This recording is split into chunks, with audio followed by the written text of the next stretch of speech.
Waiting for the Huff Quakes, Air Force Ones and Dunks. I've been here for like a day and a half.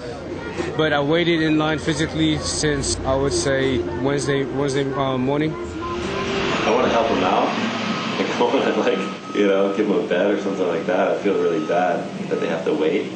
The kids are troopers, man. They have fun on the line, though. We hang out with them and talk to them, and it's a little culture.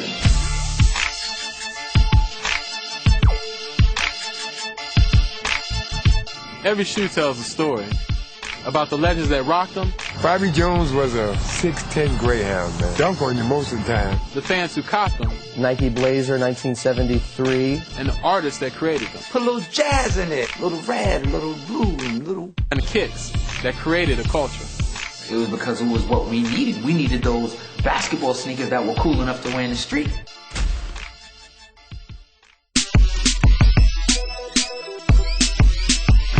Question: how does a shoe become an icon? How does a game become a culture? And how does the culture of that game become embodied in a pair of kicks? Go back 25 years and you'll find the answer to all those questions. That's when a Nike designer named Bruce Kilgore first created the Air Force Ones, a shoe created for the courts that would eventually rule the streets.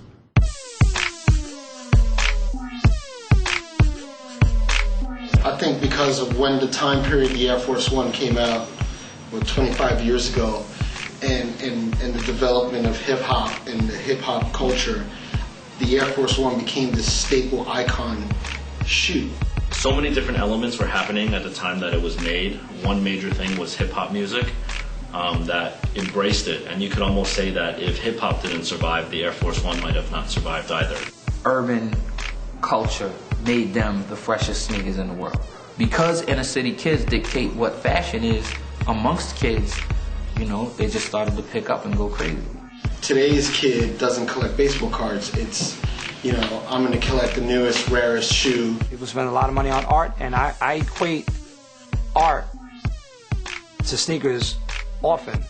When I was in Japan, the linens dropped. I bought 11 pair and didn't think anything of it. When I got back, people were like, "Did you see the linen Air Force Ones?" I was like, "Yeah, I got 10 pair." They were like, "I'll buy them." And these were store owners going, "I'll buy them all just so I can have some in my store." And I was just like, what's the hysteria about? You got magazines entirely devoted to sneakers. You got websites. You got New York Times doing sneaker articles on stores. Over here we have the Air Force section, which is probably one of the favorite sections amongst a lot of our consumers here in New York. This looks perfect. There's absolutely no mistakes. Unless you've worn them too much and then they're dirty. Well, from a design standpoint, the Air Force One is just classic because it's just, I'm going to say this a lot, it's a silhouette. You can wear this with a dress suit. You can wear this, I've worn Air Force Ones to weddings. It's just a very clean design that I think, lasted over the years.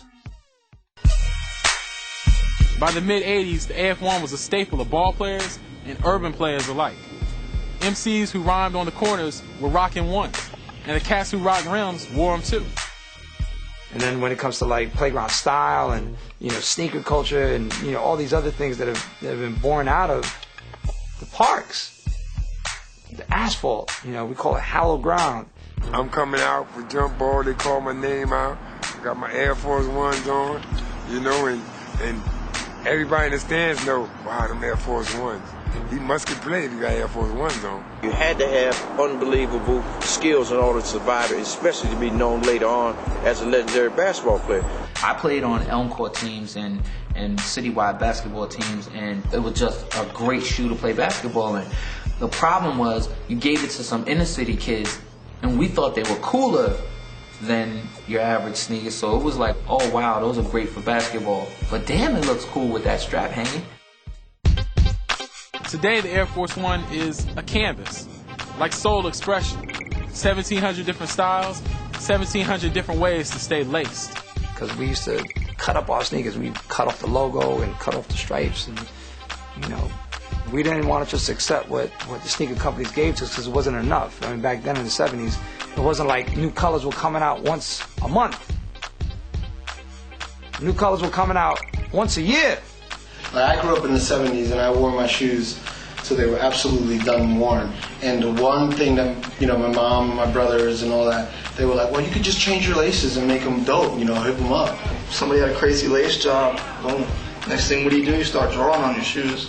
So then people are like, whoa, okay, now we just gotta start switching it up. That's when you saw the progression of sneakers. How you gonna make a sneaker last?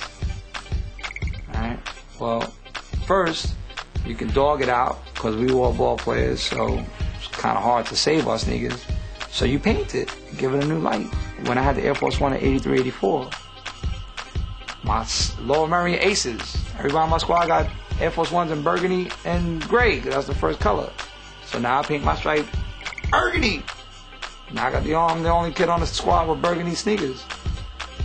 So now I'm special. Now the other kids on the other team looking at me like, yo, who's that kid with the burgundy Air Force Ones? You can't buy those in the stores. Growing up in the suburbs, for me, kids had cars. And you got a car, you hooked up your car. That was your identity. In the city, nobody's got a car. So it's like, boom, these are your cars. This is your car, and you got to walk to wherever you're going. And you're trying to get recognized. Because I bought sneakers to be fresh, and I still buy sneakers to be fresh. I want to be fresher. I want to look cooler than everybody. I got the edge. I'm always trying to get the edge. I'm a New Yorker. You know. I mean, they call that like snapping necks or breaking necks. You know, just like when people's necks just break from looking at your sneakers. You know, our terms, it's just a little more hood. It's a style thing. It's everything. It's like just gotta be special. You know, I want to be special. From the court to the culture to you, Air Force One is worldwide. Just like the game, it represents.